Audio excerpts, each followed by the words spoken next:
Market to Market is everywhere you are.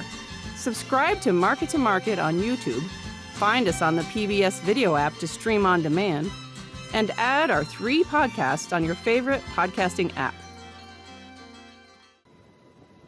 Cleanup continues in eastern Kentucky, where flooding killed 37 people last week.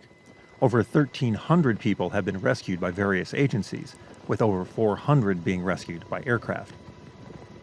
Several thousand residents are still waiting for power and drinking water to be restored.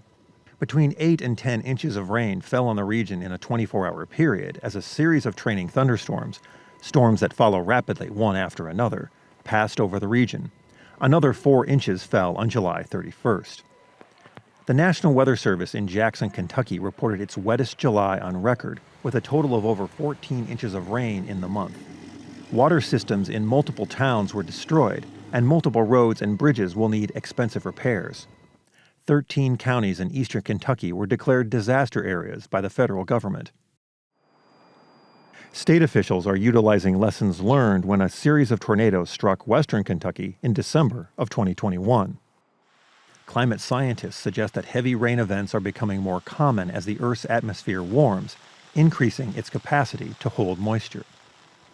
For Market to Market, I'm Peter Tubbs.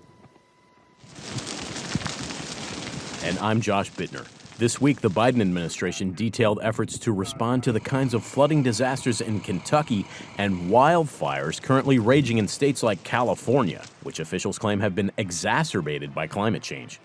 Today, our administration is investing more than $1 billion through FEMA to fund climate-resilient projects in 343 cities, towns, and counties around our nation. Along with $160 million for flood mitigation assistance, the move doubles spending on the Building Resilient Infrastructure and Communities, or BRIC program, announced by the president last month as part of $2.3 billion in funding to support state, local, and tribal projects which reduce climate-related hazards said to help spur extreme weather.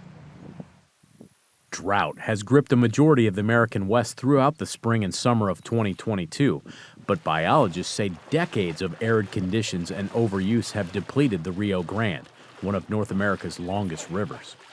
The U.S. Fish and Wildlife Service has been relocating silvery minnows, whose habitat is literally shrinking from shallow pools adjacent to the drying waterway.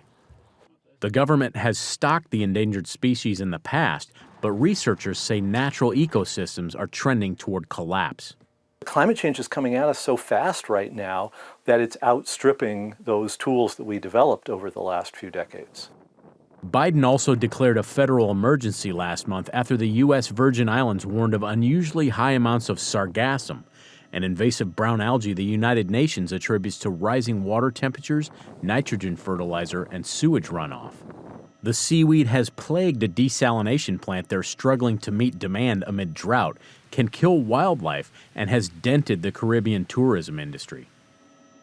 So far, Jacksonville, Florida, and Miami-Dade County have both received federal funds to alleviate flooding and beef up infrastructure near areas which generate significant economic activity. We can build a more resilient future. That's within our sights.